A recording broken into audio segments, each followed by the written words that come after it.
రాధా మనోహర దాసుకి డిస్కీ బాబాకి ఏమీ తెలియదు. ఏనుగుని ముసిలి పట్టుకోవటం ఇదొక సూతిలాగా కథలాగా చెప్పటం.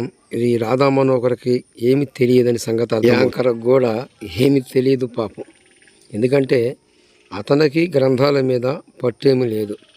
కానీ ఈ డిస్కీ బాబా చెబుతున్న ప్రతి మాట అబద్ధమనే గ్రంథాలులో లిఖితమైన మాటలు నిరూపిస్తూ ఉన్నాయి. ఏళ్ళు పుండి అయిపోలే కాలు ఈ పై కూడా తీసి కట్టాడు. పుండి బ్యాండేజ్ చేసాను అన్నాడు. ఏమన్నాడు? కట్టేసాను, బ్యాండేజ్ చేసాను, ఇంక ప్రాబ్లం లేదు, సెప్టిక్ కాదు ఏదో చెప్తే థ్యాంక్స్ అని చెప్పలే.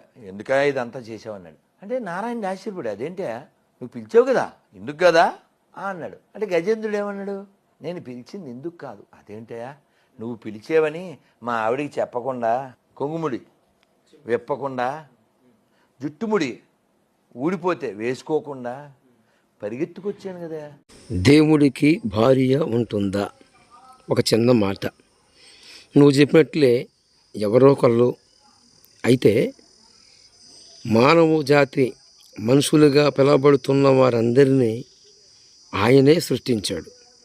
తర్వాత స్త్రీలని ఆయనే సృష్టించాడు. దేవునికి భార్య ఎక్కడి నుంచి వచ్చింది? డిస్కీ బాబా చెప్తావా? అప్పుడు వారు దేవుళ్ళు కారు, మనుషులే అవుతారు. మనుషులకి భార్యలు ఉంటారు. ఎందుకు అంటే సృష్టికర్త ఆయన కోసం మానవ జాతిని నిర్మించాడు. ప్రామాణిక గ్రంథాలన్నీ సాక్ష్యమిస్తున్నాయి. ఇప్పుడు ఈ రాధా మనోహర్ దాసు చెప్పిన మాటలకి అది ఎవిడెన్స్ ఇస్తున్నారు. చూసారా? ఏమండి, ఇక్కడ జరిగింది ఎవిడెన్స్ ప్రూఫ్తో సహా మీకు ఇచ్చాను. ఇక్కడేమో ఇలాగ రాయబడి ఉంది. నా నోటితో నేను చదవను, మీరే చదువుకోనండి. ఒకప్పుడు నేను వీరిని ఆరాధించాను, మొక్కాను, మొక్కుబళ్ళు చేశాను. కానీ అప్పుడు వీరి సంగతి ప్రూఫ్తో సహా ఎవిడెన్స్తో సహా నేను చూపిస్తూ ఉన్నాను. ఈ రాధా మనోహర్ దాసు చెప్పిన మాటలకి అక్కడ ఎవిడెన్స్ మీకు అర్థమవుతుంది కదా. చూడండి, ఇంత నీచంగా, ఇంత దౌర్భాగ్యంగా, నీచ నికృష్ట ఇలాంటి వారిన ఇంతకాలము మొక్కింది, ఇప్పటికీ మొక్కుతూనే ఉన్నారు. అందుకే అజ్ఞానం అహంభవతి వినాశాయ దుర్మరణం.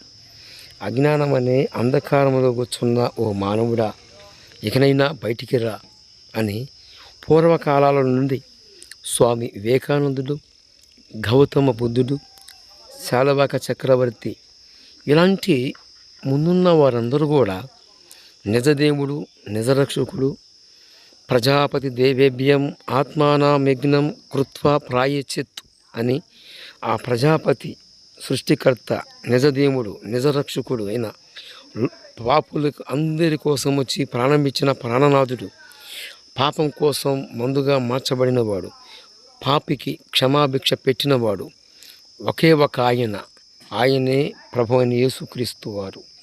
ఆయనే ప్రజాపతి. ఆ ప్రజాపతే నిన్ను నన్ను నిర్మించాడు.